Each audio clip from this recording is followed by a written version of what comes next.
ઉલટા ચોર કોતવાલ કો ડાટે, આ કહેવત પાટણમાં સાચી પડી છે.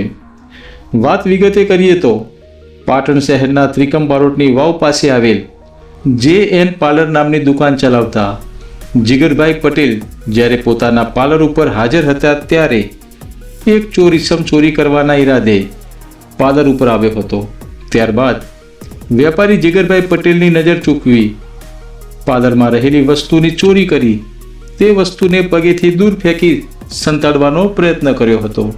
જો કે આ બાબતની જાણ પાર્લર માલિક જીગરભાઈ પટેલને થઈ જતા તેઓએ આ ચોર ઈસમને કરેલી તેની કરતૂતને લઈ ઠપકો આપતા આ ઈસમ લાજવાને બદલે ગાજ્યો હતો અને ઉશ્કેરાઈ જઈને વેપારી જીગરભાઈ પટેલને ધક્કો મારી ગંદી ગાળો બોલી જોઈ લેવાની ધમકી આપી હતી.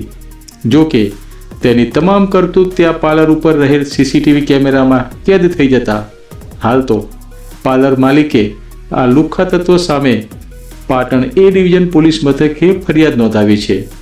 ઘટના સ્થળથી 200 ડગલા જેટલી દૂર પીપળા ગેટ પોલીસ ચોકી આવેલી છે. છતાં પણ આવા લુખ્ખા તત્વોને પોલીસનો જાણે કોઈ ડર જ રહ્યો ના હોય તેવી પરિસ્થિતિનું પાટણમાં નિર્માણ થવા પામ્યું છે.